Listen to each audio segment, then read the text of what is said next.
meeting of the Florida One Water Commission. We had our initial kickoff meeting in July at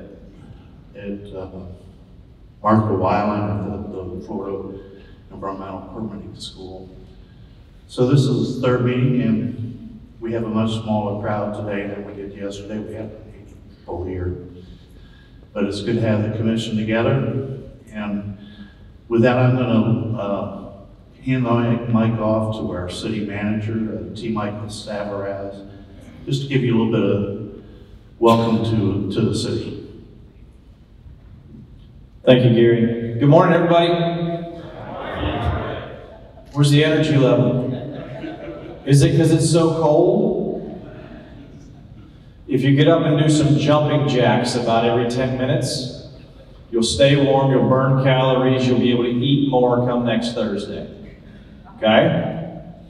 If you get injured, my HR department's right upstairs. They'll be happy to fill out the forms for you. Who was here yesterday? Everybody here yesterday? Oh, okay. Who wasn't here yesterday? Well, welcome. I hope you enjoyed your time here yesterday. I know it was a great program. I heard great feedback from those I did get a chance to talk to.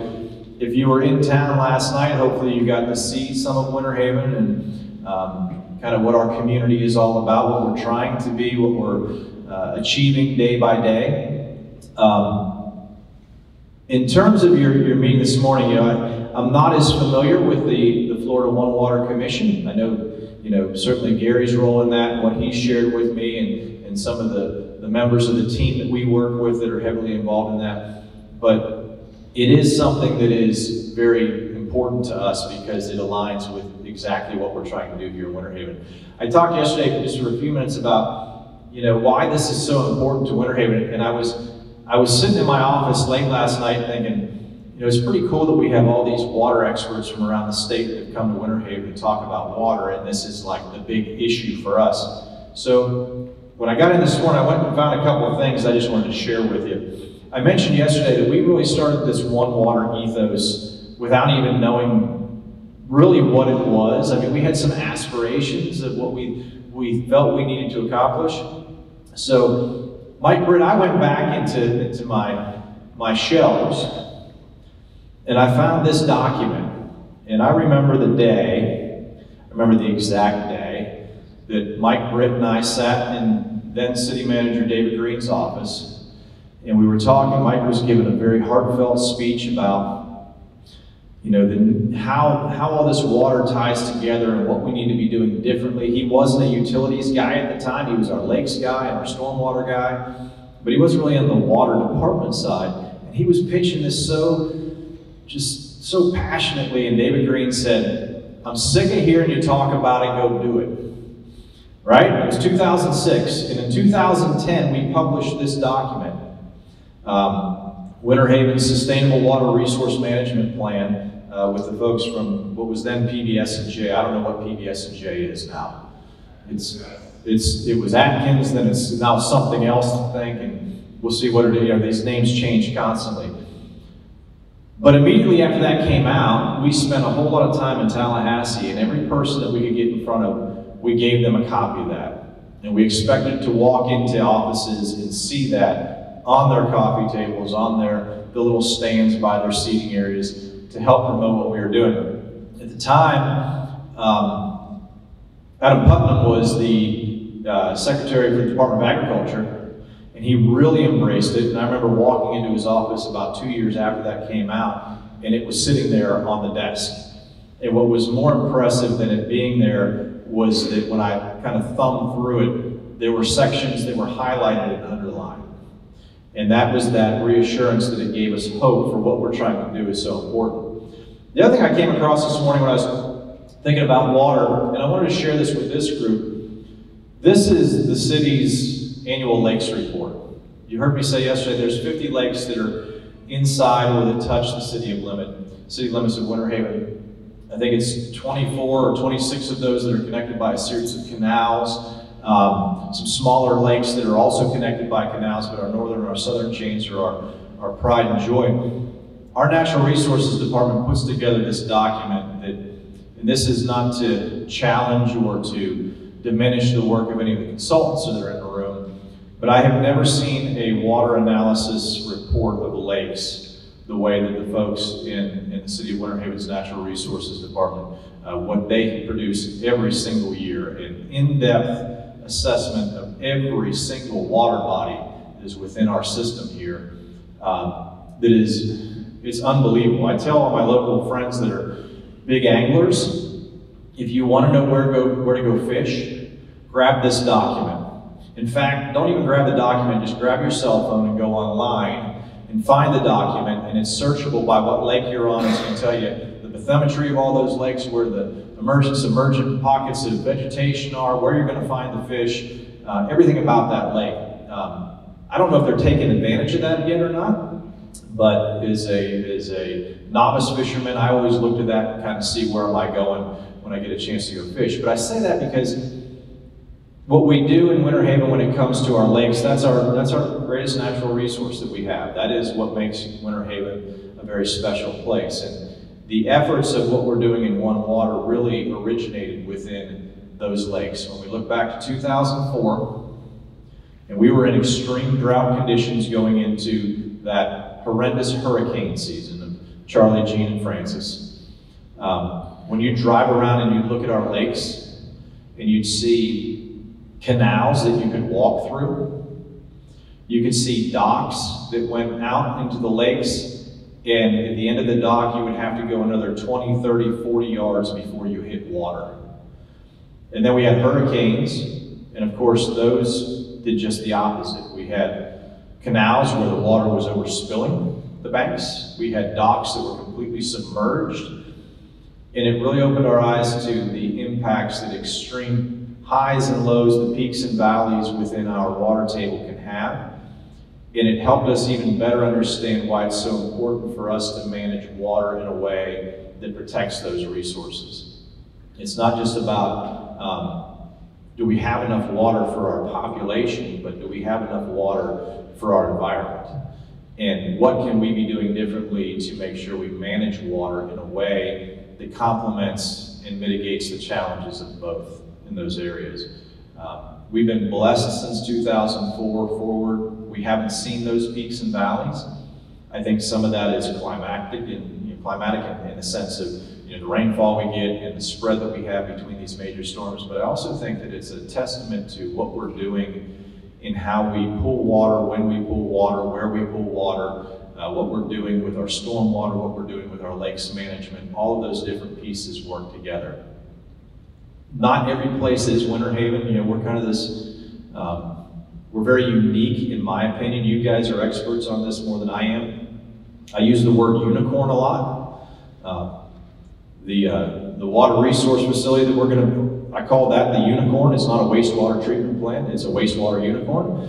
But Winter Haven as a community, I think, is somewhat of a unicorn in that we have no water that comes into our community other than what falls from the sky. Everything that's underground is moving away from us. Everything that falls on the ground is moving away from us. No rivers, no springs. It's always pushing away from us. So we have to be very conscientious and very intentional in how we deal with water here. But I do think that the principles of One Water are so transferable to every single community. Whether you're on the coast and you're using desal plants, whether you're up in the spring-rich areas of north central Florida, wherever you are, water's a challenge.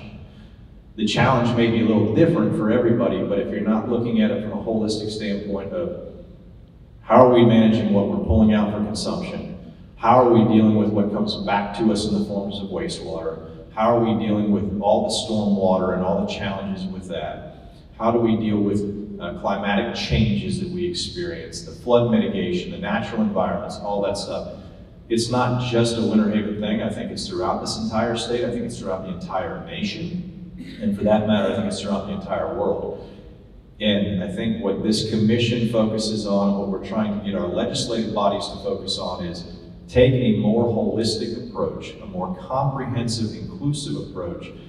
Don't look at projects that are simply, it's in this bucket, or this bucket, or this bucket, or this bucket.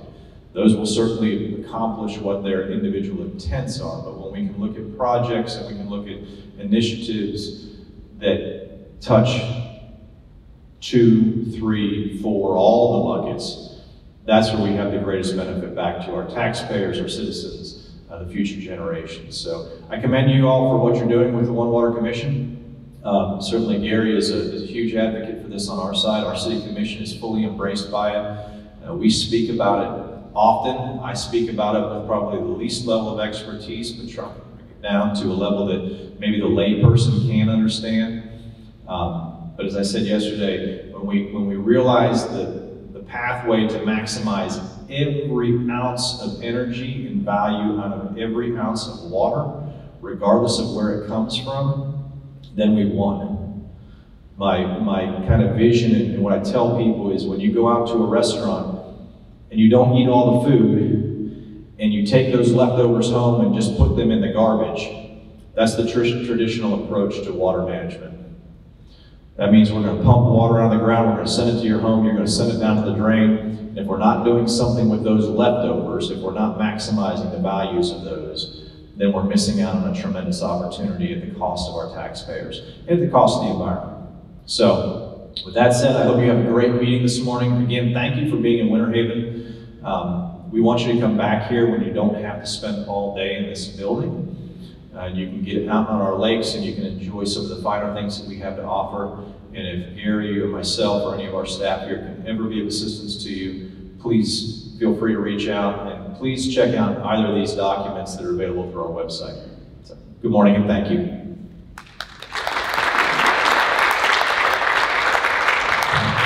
Thank you, Chief. It's great to have a city manager that is so well versed in water. He does a great job with it. Before we get started, we should be connected to Zoom. And do we have Zoom participants? Not yet, okay. Well, we'll do, since we're a small group today, we'll do a short round, quick introductions, and then we'll go from there. I'm Ernie Barnett with the Florida Land Council. I'm Allison Lewis, alternate for representing Florida AWA, and I'm with Jacobs. Hi.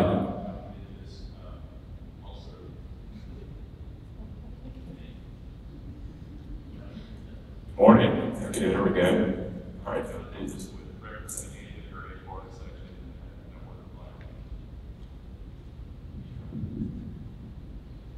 Brian Wheeler, I'm the facilitator for the commission.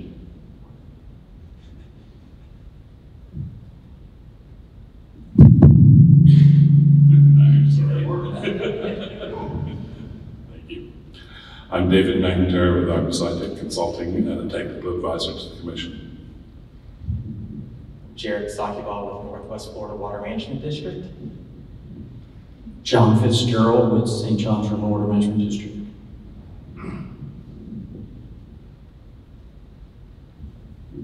Kelly Small with Polk County Utilities. Jared Grigas, Florida Association of Counties. Jeff Scour, Florida Association of Counties. Chuck Weber, Toho Water Authority. Drew Thacker, Westerville Ecological. Matt Stallman with RES. Eric Draper, consultant to Winter Haven. Ansley Tilley, Ecostasis Engineering and Environmental Consultant. Eric Gomez with Catalyst Design Group. David Rathke with Resiliency Florida and a consultant with Winter Haven. Sarah Catala, Immokalee Water and Sewer District. Mike Britt with Sustainable Water Communities and also working with Winter Haven. Chris Rader, Atkins Realis, formerly known as PBS&J.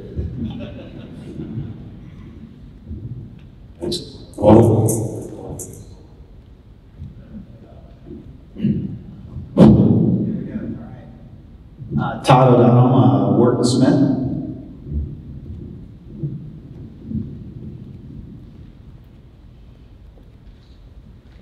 Chuck Bertram with Tech South.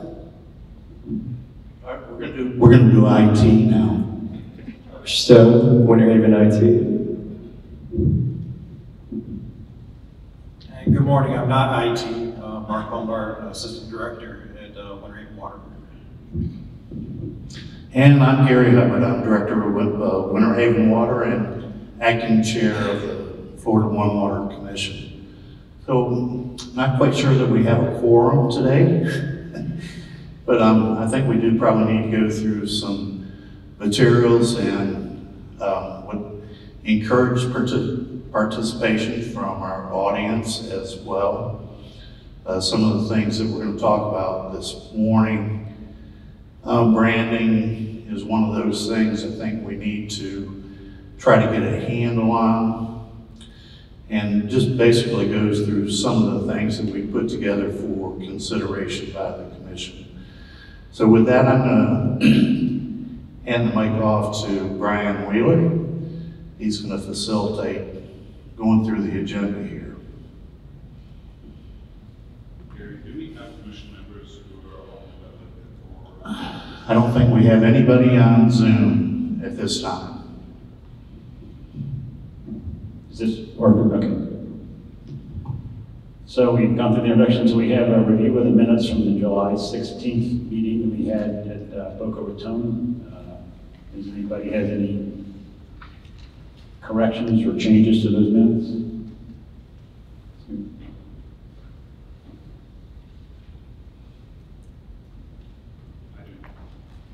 Okay. Yeah, I need the list of attendees. Add David McIntyre to the list of attendees.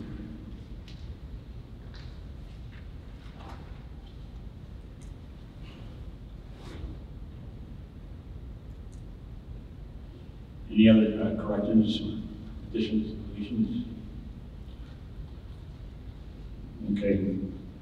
Moving on to the next item is proposed commission branding. You were provided in the packet sent out some proposed logos, branding associated with the One Water Commission and the One Water Summit. So you have several options.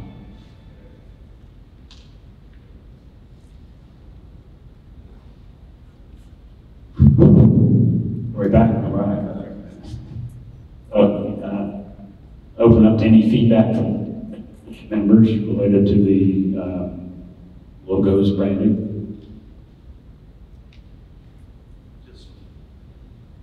I guess this one's not working. This one, yeah, we're still working. All right, I'll grab it.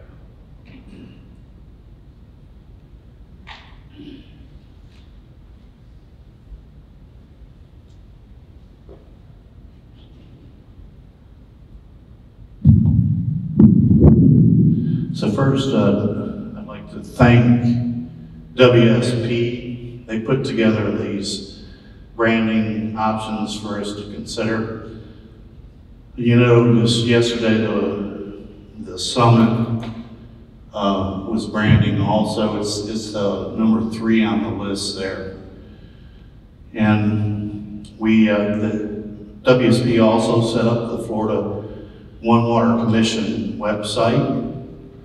Currently, we're using number 4A as a possible logo for on all of the materials that are produced by the commission. And the reason we picked number 4A, it kind of gives you the impression of a sail, maybe a sailboat. We didn't want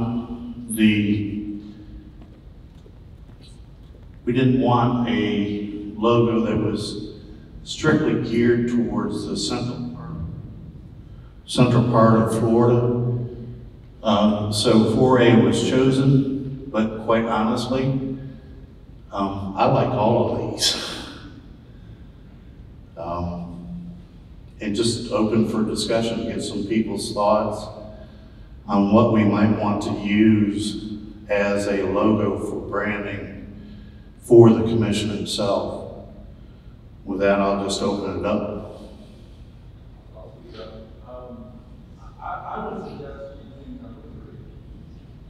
I would suggest using number 3, changing the word summit to commission. The reason being, I think the sail looks more like a shark fin. And that's, it could be a dolphin, but I don't see a sail there personally. And then I think the wave indicates momentum. It also indicates movement.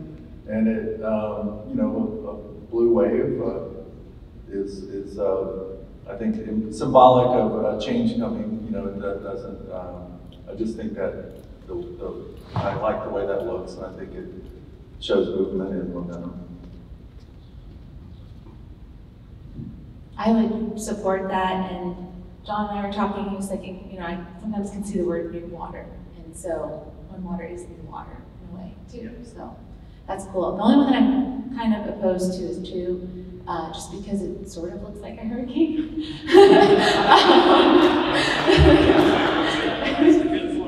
We just had a couple back-to-back ones, so maybe a little more negative connotation there. Other thoughts? Our advisors? Yeah, while we're going around the table, I agree with Allison, so thank you. Other thoughts? Anybody from the audience want to weigh in? David? Yeah, I'm of the first 3, I absolutely agree that number 3 is the winner. I likewise saw number 2 is hurricane. That's not a positive message. Number 1, I think that the combination of the O and the one drop makes it a little harder to read one out of it, so to me number 3 is the winner there. Between 4 and 4A, I would actually lean more towards 4, I think, in that it's a little bit more like a seal, and if you're using it in documents, it's also something that will take up less space on the page, leaving you more white space to work with. Sorry. So, and actually that was sort of my spiel, but. So we need to go with 3 or 4? I would be perfectly happy to go with 3 and replace Summit with Commission. I think that works for me. I'm sort of between 4A and 3 as modified. I wouldn't feel strongly one way or the other. There is, I think, some advantage to having a little bit more color variation in number 4. I think it makes it a wee bit more eye-catching, but I'm not an artist, and I don't feel strongly between them. Thank you, David. Other thoughts?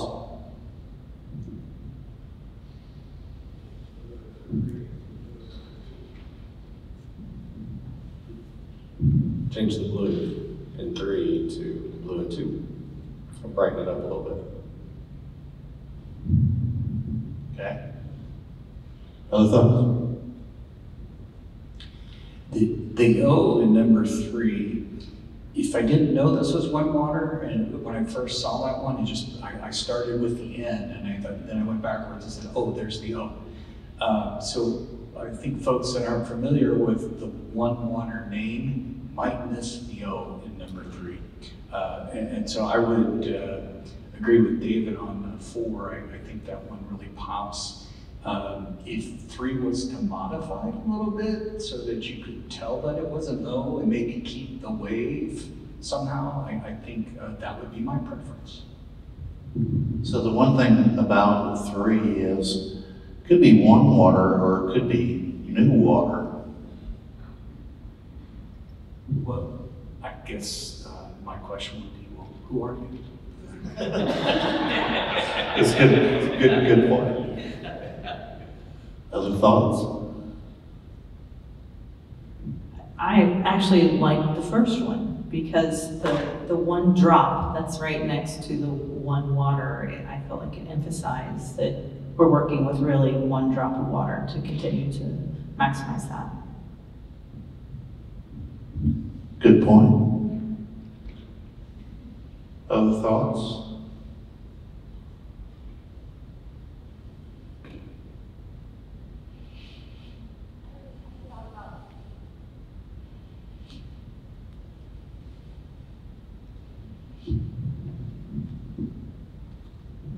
To the point about number 3, not realizing it said One Water at first, I don't don't know if a color change would help, like if it was the same blue as NE, or just dark blue, so you could maybe that would help make it look more like a O, just tweaks, but that's just a thought. I also agreed with the comment about water. If we're gonna have the word water there, it should be more of the blue color than the green color, because we want blue water, not water with algae in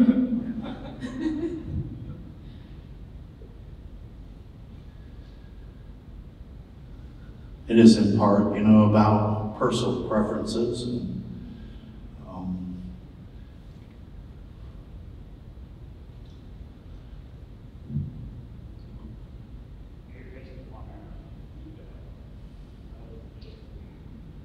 hold over 3 and 4 for the next time we meet with the commission to see to get feedback on maybe ask our artists to maybe work with 3 a little bit based on the feedback we've had and come back with some options on 3 and 4 for the commission to look at the next meeting.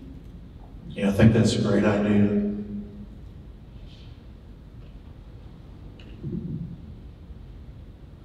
I do like the 3, but I'm wondering if we're going to brand this and whether we should try to, I'm looking at the One Water Florida website with DEP, and maybe we should be trying to brand things so they're kind of similar. I don't know if DEP is going to stick with that or not, but what they've done with theirs is they've completed the wave into kind of like a circle to get the one to stand out.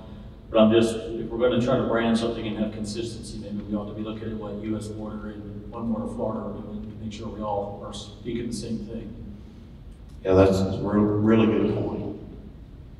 On that, though, you have to be careful of trademark. Trademark, yeah, do that. Yeah. We could get close. Yeah. Close to the national. Right.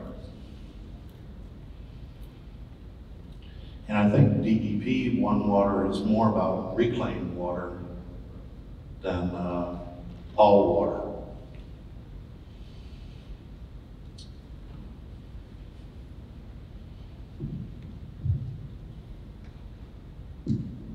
Just one thought on that first logo up there with the water drop and then the circle back around the environment. It might be very clean and striking just to have the water drop as the one of the One Water. And I think a lot of the discussions have been around, every drop of water is important. It might be easy to make that connection that way, just as another consideration or option. Yeah, I kind of like that. Make that a water drop for the O, is what you're saying? Yeah.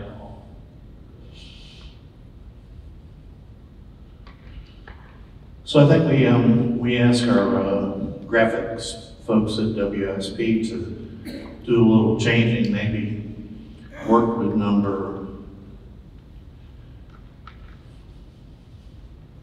1, make it a water drop for the O, and then number 3, maybe we can do some work on the color of the wave to make it look more like an O.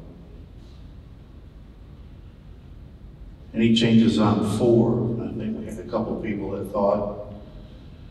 Any thoughts, changes, or is it?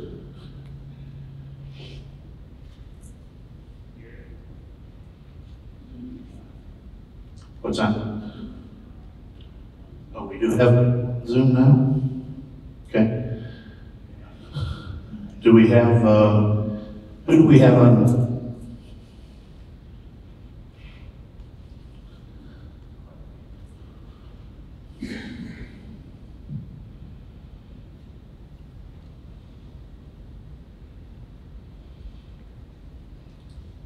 So we have Beth. Our commissioning.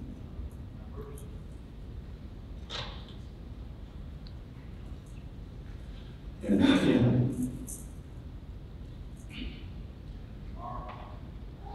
Rebecca. So, any thoughts from our Zoom folks on branding for the new Florida One Water Commission?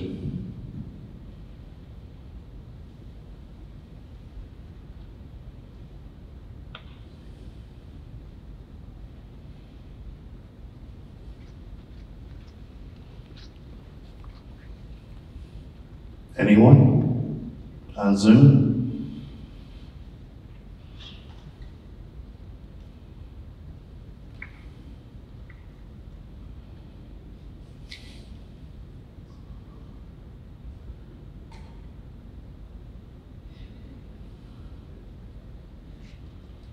What's that?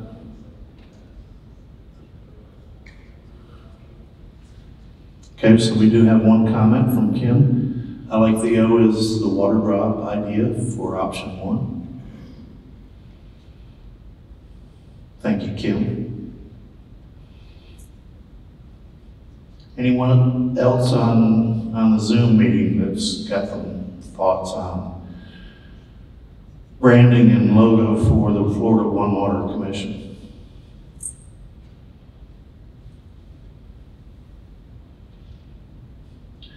So we'll go back to WSP and task them with a few more concepts to bring that back to the commission. Got another comment? Kevin Coyne likes option 1. Okay. So we have another meeting scheduled in December. I believe it's December 4th. I think we probably could be ready to present some more branding options to the commission at that time.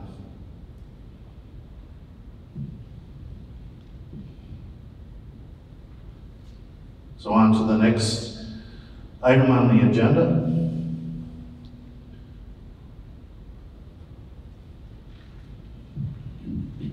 Next item on the agenda was to review the policy recommendation from the Florida Association of Counties. A copy of that was provided to the commission and advisors in advance of the meeting.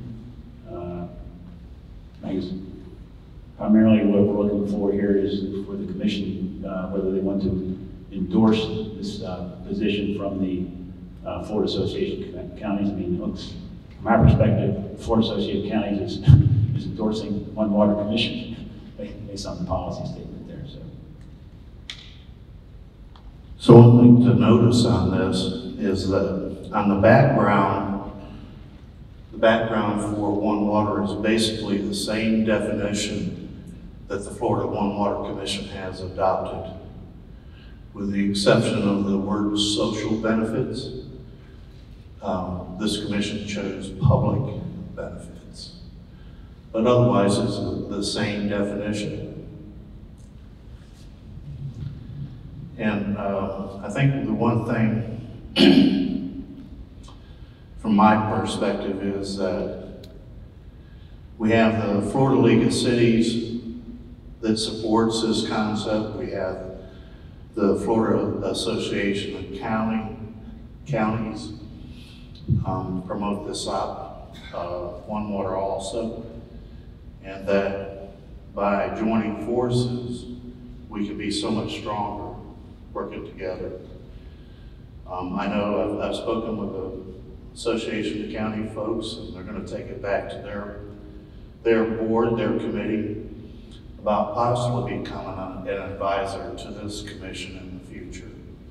And we should know something on that here before the end of the year. So that's kind of my takeaway. I sit on the Florida League of Cities Policy Committee for Utilities, Natural Resources, and Public Works. And we also use One Water as I made a presentation to the committee here just a week and a half ago about One Water and supporting getting the definition of One Water into state statutes. And it was the second priority of the committee. So from the League of Cities standpoint, it looks like it'll probably leave that committee to be considered by the entire board. So is there any other feedback or comment from any of the commission members? Want to let the people here in the audience know that we also have on Zoom commission members Kim Dinkins from the Thousand Friends of Florida and Beth Albee from the Audubon Society of Florida. And we have advisory Kevin Coyne from the Florida Stormwater Association.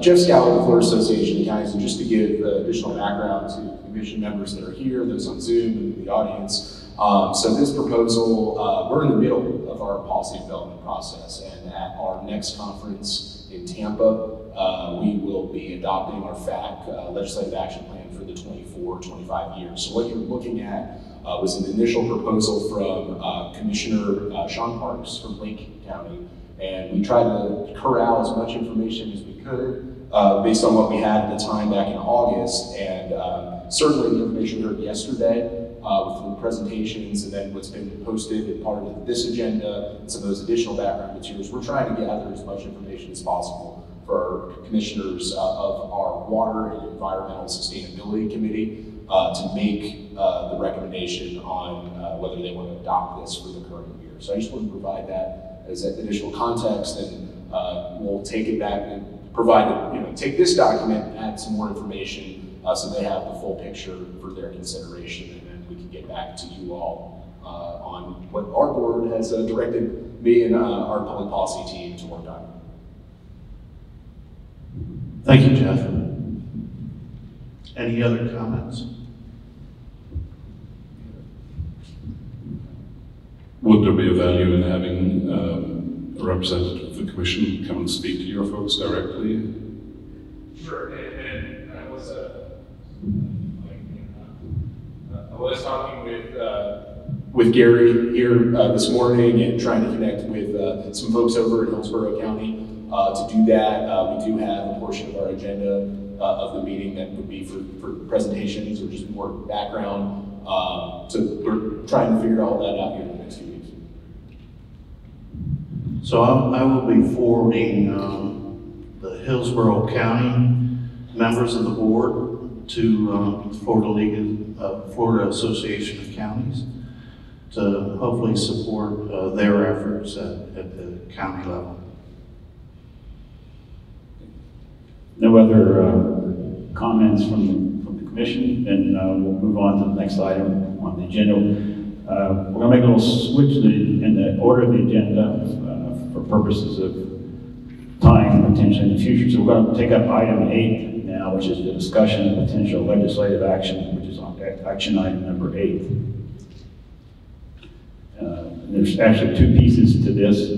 The first is we have developed we'll call it a 2-page, 1-page handout that would potentially be sent out to during the legislative session to legislators to introduce them to the One Water Commission. If you look at it it has, as I said, there's 2 color sides. One lists the associations that are members of the commission, and on the other side, it talks about what the One Water Commission is and what its mission is.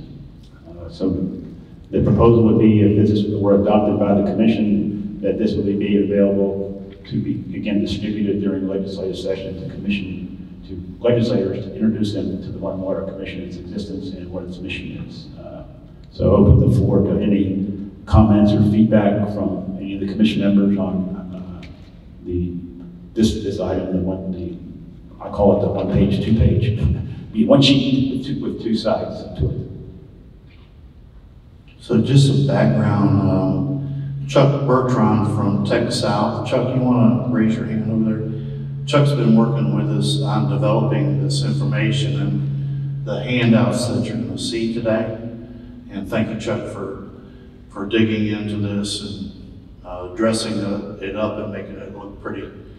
Of course, we'll, depending on the logo branding, we'll make that change to this document at that time after our next meeting. But we're trying to get this ready to go to lobbyists and our legislators. Sessions will be beginning, I think, first week in December. Is that correct, Edgar? 3 weeks? Okay, but they'll be having committee meetings, won't they, in December? Yeah, so we're trying to get ready for the committee meetings and make sure that we have this information available. And basically, this first one is a front and back, basically telling legislators who is on the One Water Commission and basically what our vision is for the commission and for the state. So, Ernie, you got any, having done this many times yourself, do you have any feedback, any comments?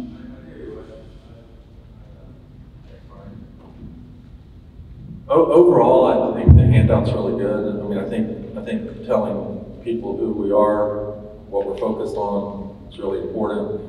My only question is, I'm not sure it's right to seek any sort of legislative change at this point in time.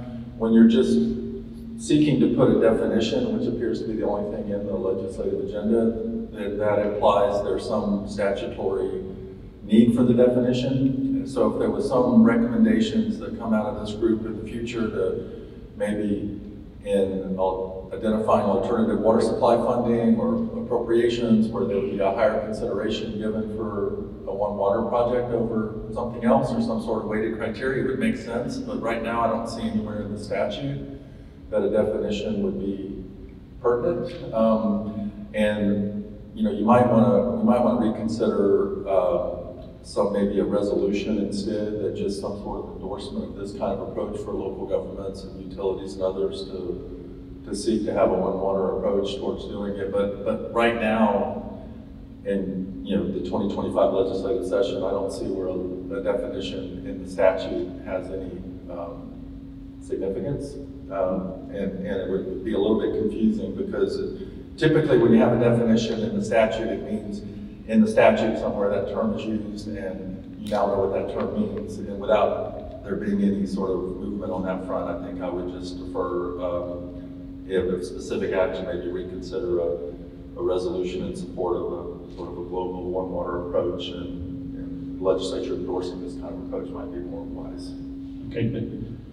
Okay, so just to summarize, and you're supportive of the I'm going to call it the two-page introduction to the commission, but more or less to pass on the One Water definition as action, and maybe, as you said, maybe develop a resolution with the legislation. At least the first step would be to have an overall, hey, we support this type of approach to water.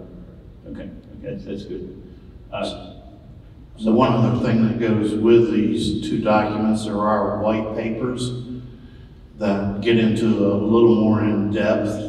We have not put these forward yet to the commission, but they do provide the background on One Water and on the commission. It's a 5 or 6 page white paper that we've been working on. Not quite ready for release yet, but we thought these two documents were good, but I like the thought of this going in a resolution also. I think would be a great approach. Other thoughts? I'm going to be like the teacher. I'm going to call upon the students to make sure we get some feedback here. So John, do you have any thoughts? I like Ernie's idea, and I think it's going to be easier to seek endorsement through resolution rather than legislation.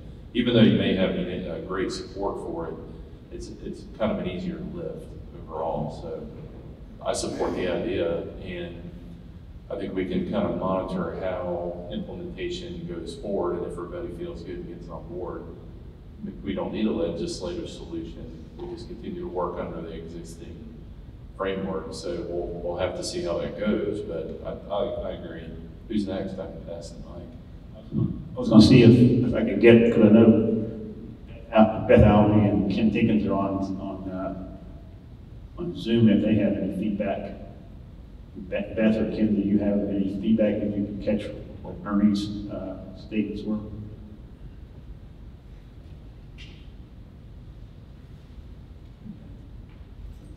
Okay, Beth Albee has indicated that she's in support of Ernie's recommendation. Ken, do you have any feedback?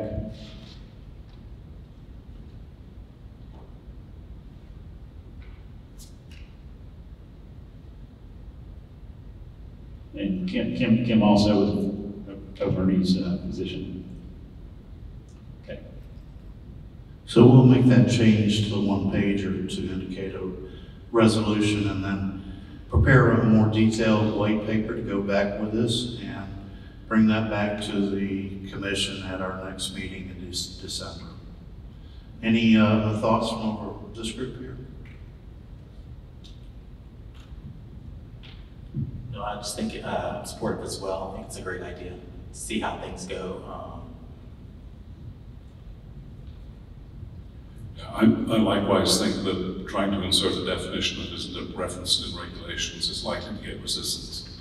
And this approach, I think, works better.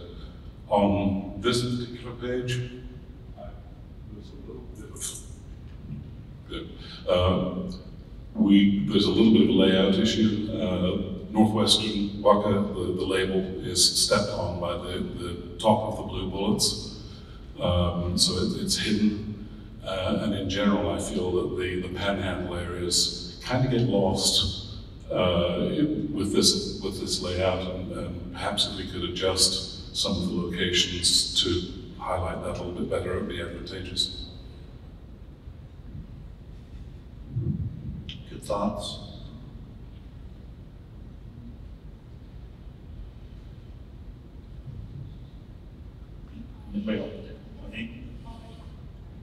While we're talking about the map, and I don't know if this would make it too busy, but I mean, I understand this is about water resource caution areas, but I think water quality is also another part of on water. So I just didn't know if there'd be any consideration of showing TMDLs or something like that. I don't know, it could make the map too busy, but just a thought. As I was looking at the panhandle, thinking about issues up there. Hey, Brian, while I have the mic real quick, maybe a QR code. I'm not an expert in that, but if folks get a hard copy, they can't really click on anything, but if you put a QR code, they can maybe access. I don't know how to do that, just an idea. So. Get kind of techie, but I think that's a great idea. But because particularly with the white papers, it would be an attempt, and if you had the QR code, it would take you to the white paper. The white paper. I think that's One comment from Mr. Rathke. Thanks, Gary. Just from the peanut gallery, building on what Ernie suggested, we may want to go back to the full coalition, not just the commission, and get the local governments who are the members of the coalition to also try and get them to adopt resolutions at the local level.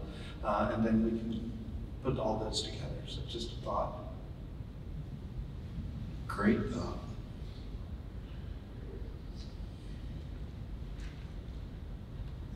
On the map visual, just one food for thought, the blue box, which is the mission, right?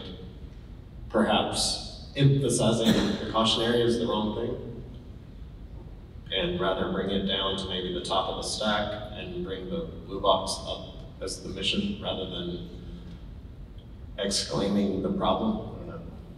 Solution versus problem. Another good thought. Do you have a marketing company or someone that y'all are working with for all of this?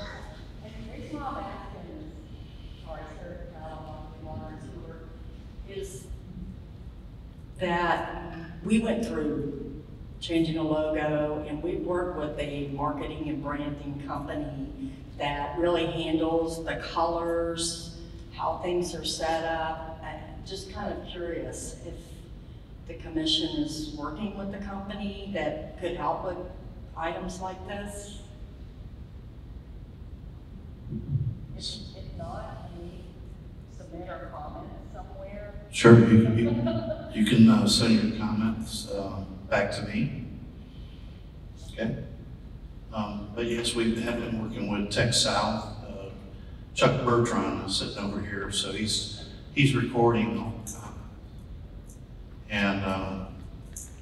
And they're not amateurs of this business though. But the marketing, since this is a newly formed commission, there is no financial support other than in-kind type services. So if you know, a marketing company that would like to participate, we'd love to have you.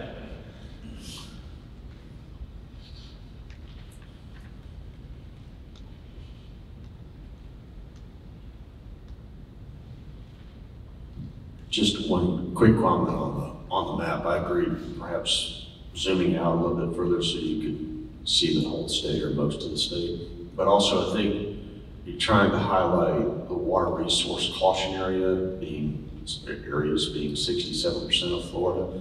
And I think that is designated by the colored areas on the map, but it might be nice to just remove all doubt or interpretation that those are the areas of the caution areas. And I really like the idea of having a QR code or something there. If I'm in the legislature and I'm curious about where my district falls within those cautionary areas, I might want to pull up a little interactive map and tap on it and see what's the issues there relevant to my district. You know, which of those issues that are in that list that cause it to be a cautionary area are relevant to my constituents.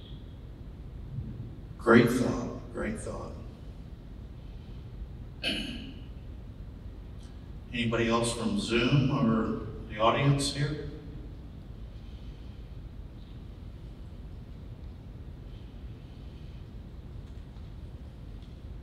Okay, I think we got some good feedback there, Gary, and some marching orders, so we'll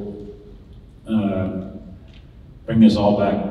We'll work on the some of the content adjustments for the graphic on the front page, or whatever I call it, the front page, what's called the Florida map page, to adjust that and make it take into consideration the comments we got, and then I think work on developing a resolution that will then something we potentially could then submit for the legislature, and then maybe if the resolution, the other recommendation, we can have a general resolution, one that we could then provide to other local governments that adopt as they will. So I think that's some good feedback on that item.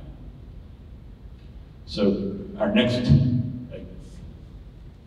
next agenda item is number 7, is development of goals and objectives. I mean, obviously as a commission, we need to say what is it we really are wanting to accomplish, and I think most of us recognize getting into this business of the One Water Commission. This is not a one-time, one go-around. Many of the objectives that we may want to talk about, probably some of them are short-term, some of them are long-term, but we need to think in terms of what it is we want to focus on, prioritize in the short term and the long term. We sent out a list of, I must say, thought ideas, some from discussions of potential goals and objectives, hopefully to stimulate some thinking on the part of members of the commission to say what is it they think we should be about, and they don't have to be the things that were sent out in the thought process, but the idea was to try to start to get some feedback and discussion on going around about what we should be doing and what our goals and objectives should be.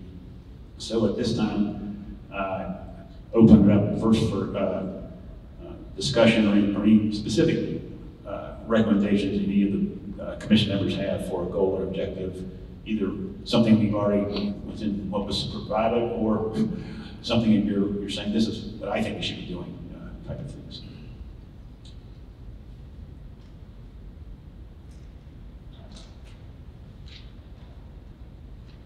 Not everybody talk at once now. So.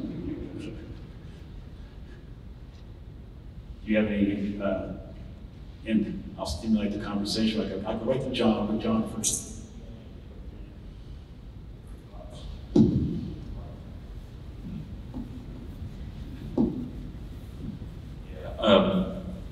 Work. There? Yes. It doesn't like my voice. I don't like my voice either, but whatever. I heard the comment echo chamber yesterday. And as a goal, we should blow the cloth off the echo chamber, right? And get the message out there. And I think a lot of what we just talked about helps us do that. So I think Frank said that he was really, I think, spot on that we're all like really bright water professionals, but a lot of people don't know what the problem is, what needs to be done, any of that. So I think the goal is maybe D is awareness of benefits, but communication of benefits, I think is really key.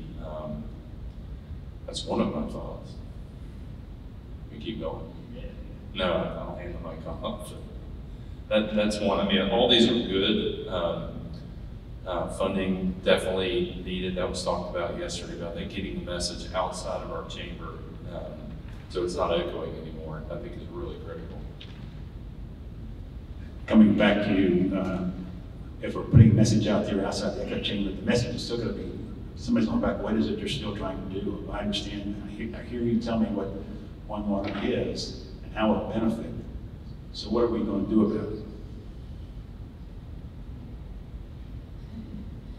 So I think that at the end of the day, we want folks to prioritize the One Water method and the One Water way of thinking, and to change the way that we've always engineered things and done things and have everything siloed. So we want to prioritize One Water thinking, support One Water projects, a way to encourage people, and people outside of it, something of developers and the presentations you saw with Winter Haven and the land use planner and how they're considering developing the land and having a little more forethought with it rather than just, okay, we got this parcel of land, clear it, not even really thinking about our water resources and what we have to do with our ERP. And so I think, okay, we want folks to prioritize and develop this One Water approach to every new project.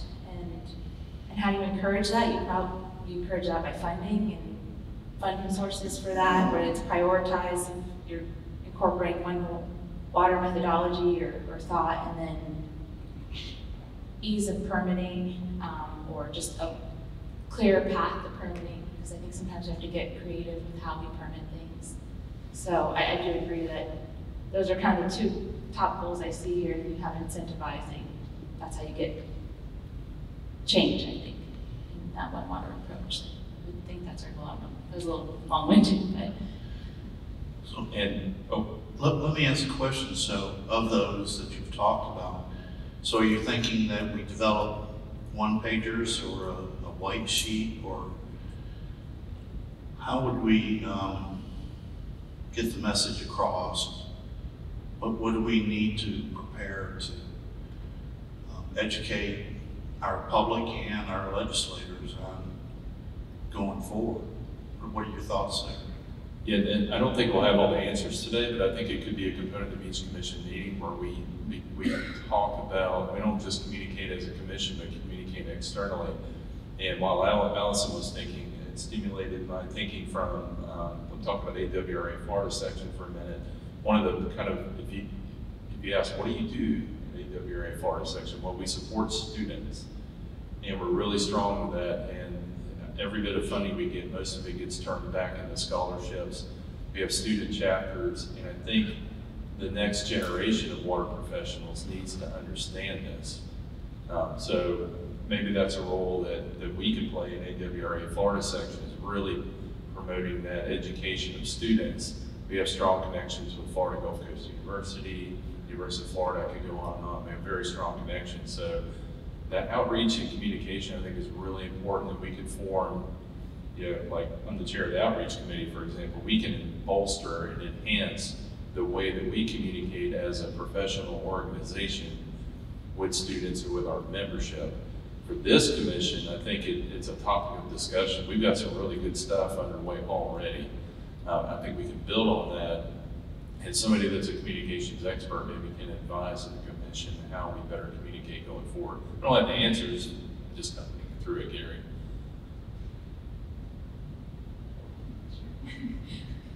I guess in response to what you said, how do we impact, you said the public, and maybe those outside of our profession, I guess how does it, they want to know, how does it impact me?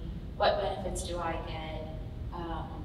And then maybe they want practical examples. So just giving practical examples, kind of like you have under regulatory flexibility for you have all those examples of what water use permit allocation trading market could look like. If we can come up with those examples for developers or the public, or just what's specific to them, perhaps. So Ernie, do you have any any particular thoughts on any of the goals? I mean, one of the challenges, I think, is this is a common sense approach. It makes perfect sense to do integrated water resource management, but oftentimes people are entrenched in the processes that are in place already. So one thing I think you can span almost most all of the topic areas and goals is to maybe work toward a proof of concept approach where you would actually find a local government, maybe the one we're in, or something where there's a sort of an intent already established to take this more integrated approach to resource management. And you could seek to try sort of a pilot project or proof of concept project. Would take all that long, and then that would lead toward proving it works, and then you move on to broader application across larger parts of the state. So it's just a thought, kind of an implementation thought that if you really want to get a lot of buy-in, prove that it works. And there may be already enough examples out there already that we can just call on and don't need to do a pilot, but I think the more you highlight those, more momentum you'll get towards implementation. It's probably a good idea. The fact is, there are some, we already know that the city of Tucson is already a classic example, and there's a couple of entities in Texas that have implemented and have some great information on that. So I think that's probably going to help. I guess in terms of bringing this back down, because it comes back to the incentive, and why would people be motivated to go and run water? And so I think some of the things we tried to highlight, I tried to highlight in the examples there.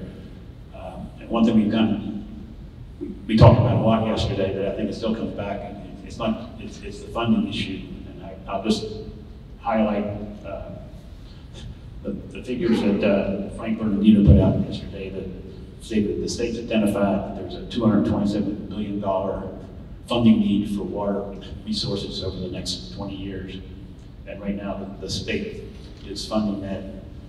He said at the rate of $3 billion a year, but we know that I'm going to say that 75% or more of that $3 billion is going to the Everglades. So really not that much money is actually going to other water projects. The actual alternative water supply funding for this past legislative year was $65 million, and what's being proposed in the governor's budget for next year is only $80 million. So if we're going to move in this direction, there's going to have to be more funding in the pot. So that potentially would be a goal or objective that the commission would want to advocate and try to educate the legislature on. I'll just throw that on the table. And the second thing in that comes back to permitting. I think in terms of permitting, I've listed a number of potential options here. That there are issues under permitting. I think that would also be incentivize people in terms of permitting that maybe we look at in terms of the ability. Does that require a regulatory change or just a policy change or things of that nature? So I'd welcome some comments in those particular areas. I was also thinking of Frank's commentary yesterday. My feeling is that our number one priority has to be the funding issue, because without it, none of these other ideas are going to go anywhere. So basically, if you don't solve that problem, you're not going to solve the rest. What I heard very clearly from Frank was the need for coalition building. And in particular, the need to get private sector as part of the team, because public sector will not have the leverage in Tallahassee that we need. To me, my feeling is that looking there, the natural outreach has to be the development community. Our One Water approach is principally an urban water management issue. So most immediately affected folks are in the development community, and finding a way to see them come to the table because they see this as advantageous to them and their long-term economic future, as opposed to something that threatens what they do now, I think is critical to being able to achieve that. In terms of propagating the methodology, I feel that if the market is there, that will take care of itself. Consultants are competitive. If there's a market to be served, they'll do what it takes to serve that market. To help with that process, I would advocate outreach to the cities and counties. They're the ones who put out RFPs for these types of services. If we educate them as to what's in it, what kinds of things should you be looking for in an RFP, help particularly the smaller communities who have less resources to draw on by themselves to how do you frame a good approach to this so that they have a bit of assistance of knowing what to look for in a consultant. They will, as they get money, it'll create the market. As you create the market, the technical side of it will fill in naturally enough. So I would say that focusing on, and this is coming from a techie guy, but my feeling is that focusing on trying to educate the details of engineering and science as to how to do this probably is our lowest priority, because I think it's the one that will almost certainly take care of itself, even if we don't, if we can solve the issues above of creating the market for it and the funding. We have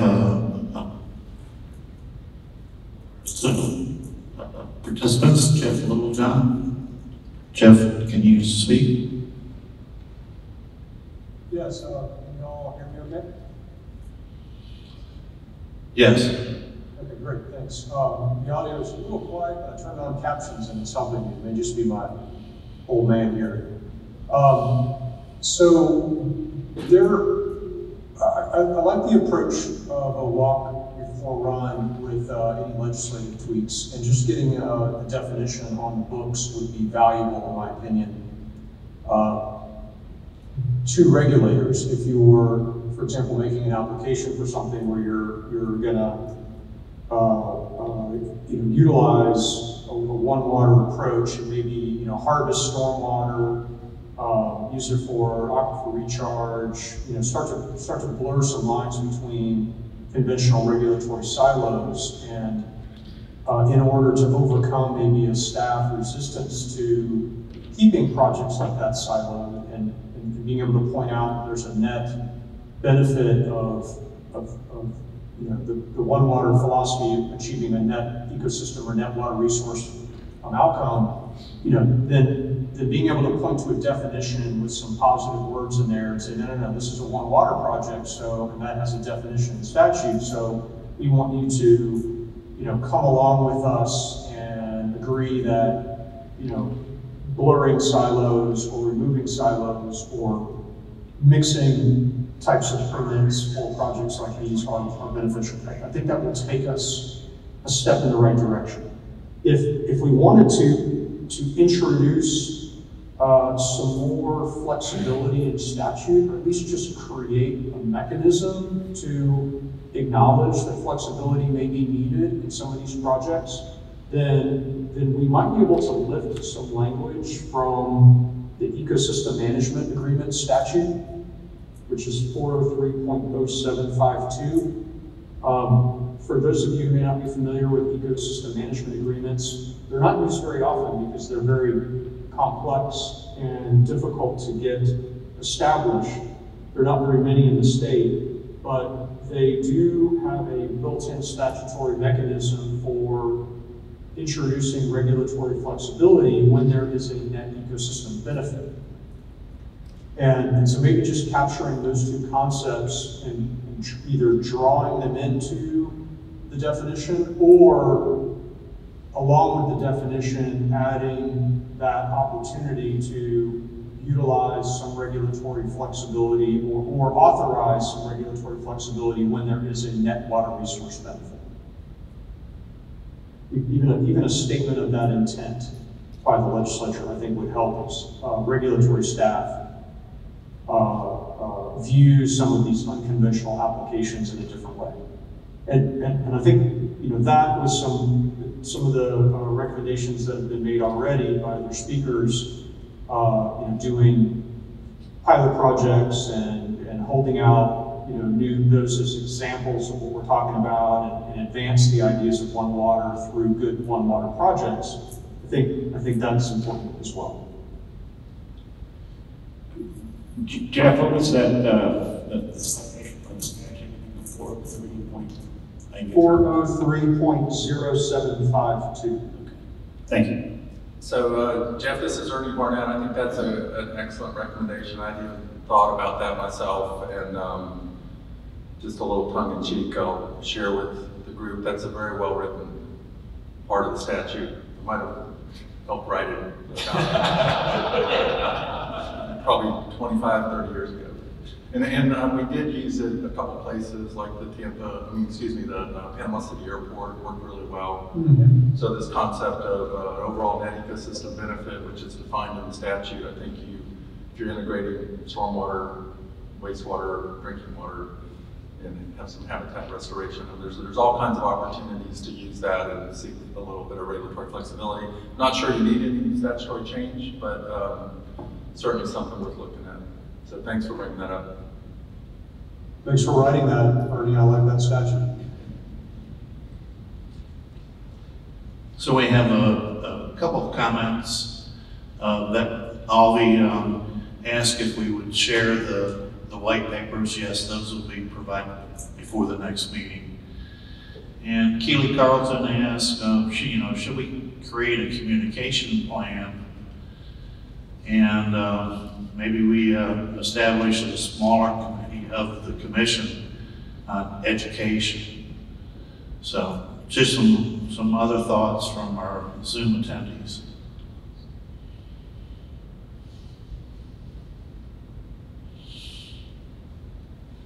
So any other, look like you guys off the hook on these goals and objectives. I think we've got a couple, started some good feedback here. On the permitting side, I know, I'm going to throw one out that I know some of my former fellow utility people have brought up before. Something that's coming, when you're using multiple sources of water, you get into what they call conjunctive use permitting. You're talking about using multiple water sources, and then this gets into a question about using what they call integrated permitting. How does the present permitting system work when you have multiple water sources that may have multiple times you can use them? They aren't used all, concurrently. They're used at different times.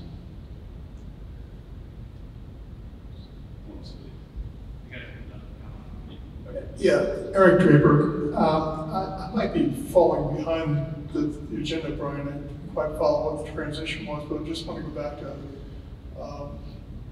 some of the comments were made yesterday in the presentations. I think one of the most important was by Adam Blaylock, where he reviewed some of the demands on the state's budget for water quality and alternative water supply. He compared the number of projects, applications, the value of those project applications to what they actually had available.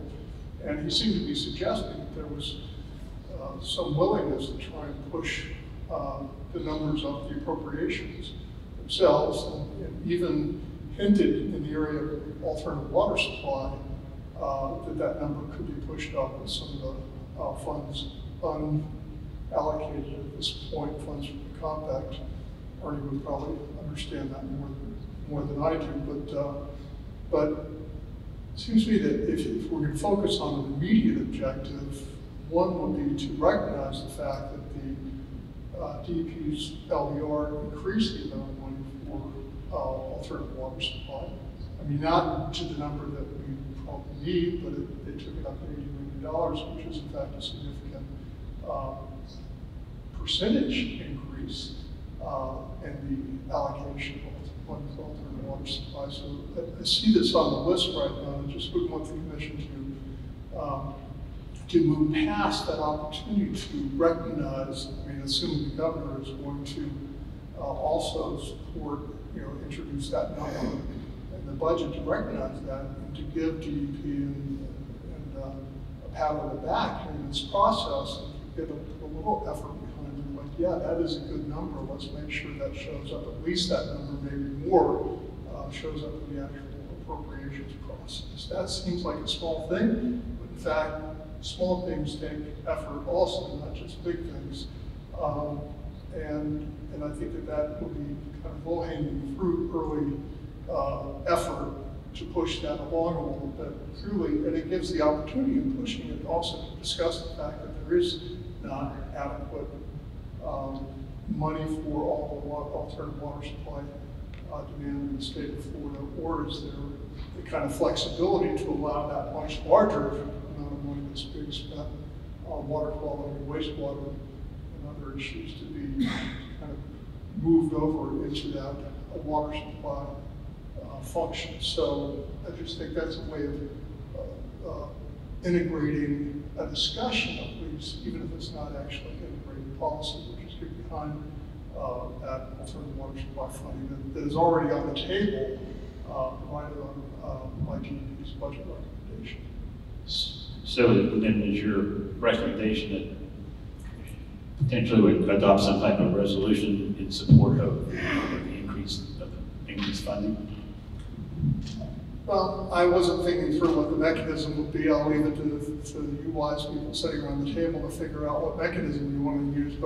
But some kind of, within the coalition, Florida Association of Counties and League of Cities, and the utility organizations are getting engaged in just trying to get people organized enough to make sure that it's on the talk sheets for the different people that are going in and talking to legislators and say that probably is a good number and it could go higher. And by the way, when you get ready to spend the money, to go back to Jeff's point or his point, try and make sure those grants are made in a more flexible way so that you get that kind of cross benefit, which is obviously what the water supply goal is. And then, in that part of that discussion, you get to also work in that point. It's like, by the way, we could use a more flexible permitting process too. But I think that trying to go after a more flexible permitting process at this point may or may not make sense, in terms of something to achieve. I'm wearing out my time here, but the appropriations bill is going to pass.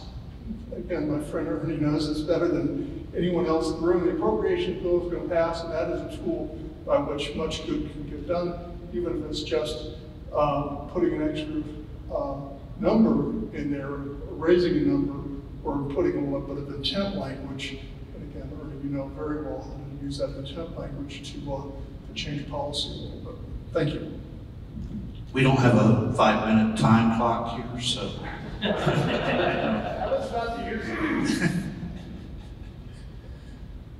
Other thoughts? Any other thoughts on Zoom? Any other discussion? Some good feedback. I think we need to still focus, get some more specificity on some of the objectives and goals.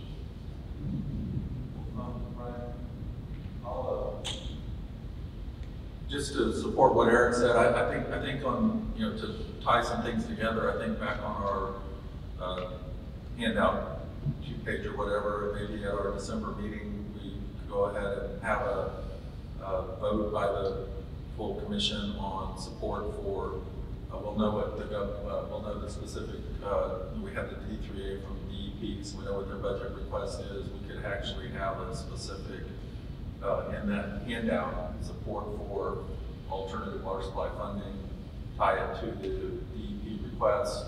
That could be in the handout that we give, in addition to any other sort of, if we do decide to do a resolution, and could just be in that action box below what we're asking. Because I think that's something everybody can rally around. The funding is where things are going to really happen. We can memorialize that in a handout, but I think that would probably be a good thing to do at the December meeting. Okay, good. Then it gives us some specific, I think, steps to do between now and the December meeting. I think we got 3 or 4 things on our plate to do as far as that goes. Looking for some other feedback.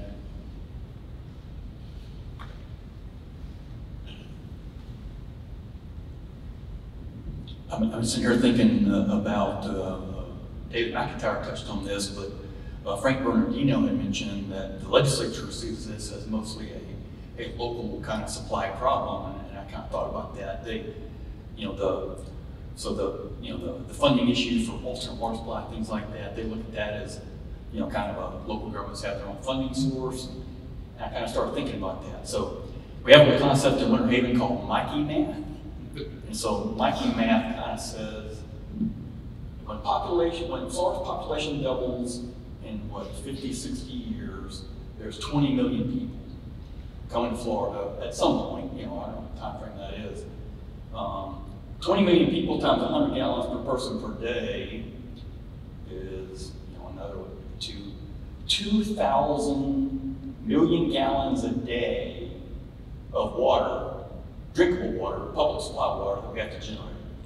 So 2,000 million gallons per day times $60 million per NGD to develop alternate water supplies, things like that, comes out to be about $120 billion that local government utilities kind of have to spend in some form of fashion in the next 50, 60 years. So I wonder as a One Water Commission, if this is kind of something we can do as a local, maybe it's more of a local effort, One Water, those kind of things. We understand that they're at the local level, at local utility level, and I'm not even sure if a lot of the local utilities even, we have very good representation of local utilities at the summit yesterday, a few, not that many, and if this really is a local kind of issue, and local utilities are funding $120 billion worth of improvements, and we do that in a way that provides multiple benefits.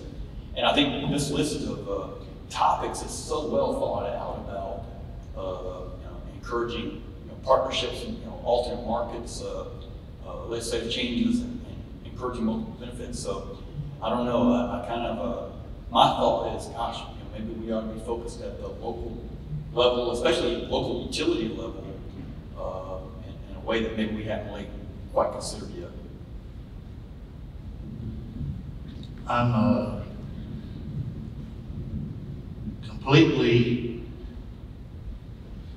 impressed with Mikey math. I always have been.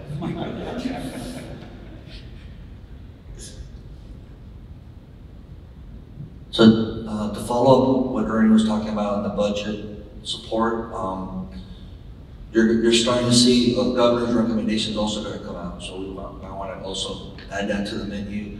They're going to probably start expanding more of the regional approaches, like Indian River, critical areas of concern. I think they're going to add that more than just the Florida Keys on the Panhandle and other places. So the governor's recommended budget, put that also as part of our thing. But I think we also want to put maybe a general statement of support of the monies that they use for the compact, and make sure that we support it, we believe in the concept to protect it, because in the past, the policies have changed and they've rated those dollars for other things besides housing, for example.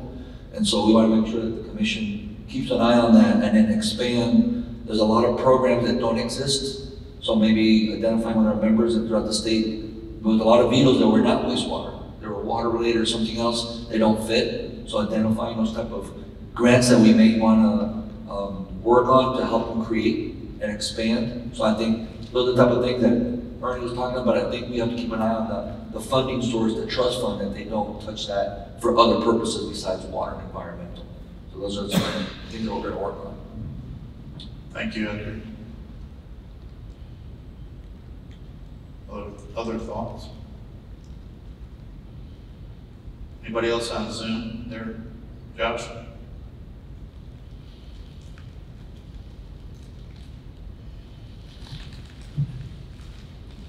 Well, we will continue to come back to the goals and objectives and continue to flesh things out. I think, but we've, as I said, we've got 3 or 4 things that are definitely on our plate specific that we want to try to bring into some more, crystallize more for our December meeting and get some more feedback, and then hopefully be ready to move on those specific things. And hopefully then in another meeting when we can hopefully have more people present and around the table, we can get into some, I think, some more detailed discussion about some of these specifics that we talked about here. Moving along on the agenda,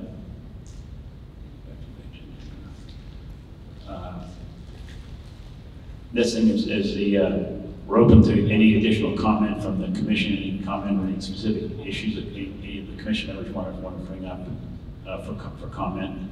Open for discussion.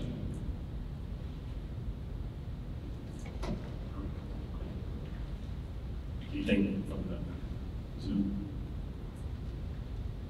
If there's no other comment, any of the commission members in, we're open for any public comment. Anybody else in the public that hasn't had a chance to speak, wants to speak, bring any comments forward.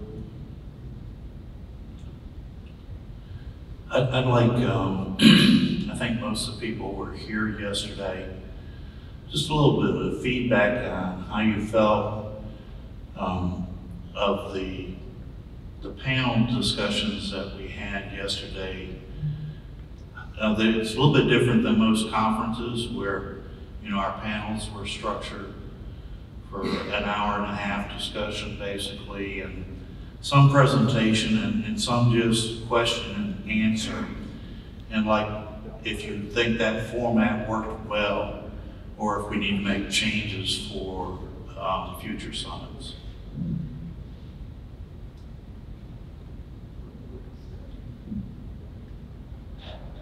Any thoughts?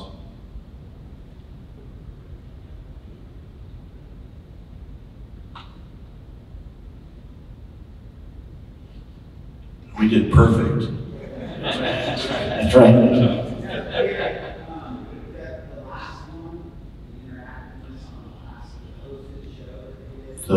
The podcast, terrific.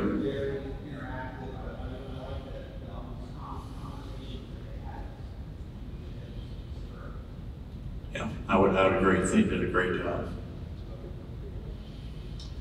Other thoughts on yesterday's summit? Except it was cold. We weren't at risk of falling asleep. No. Okay, and I think maybe then I want to highlight our next meeting dates. December 4th will be our next meeting of the One Water Commission. It'll be a virtual meeting, and then tentatively following that in January 8th will be our first meeting in 2025. Again, that would be virtual, not on the first Wednesday of the month as they normally are, because that's New Year's Day. I don't think anybody will be around for that. So we'll be scheduled that for January 8th. All right. Any additional comments before we bring this to a close? I'd like to thank all of our attendees and our sponsors for making this possible. I don't know about you, but I thought the food was pretty good yesterday. Yeah. So again, thank you all, and we'll give you back a few minutes of your day. So we greatly appreciate your participation in this effort. Thank you.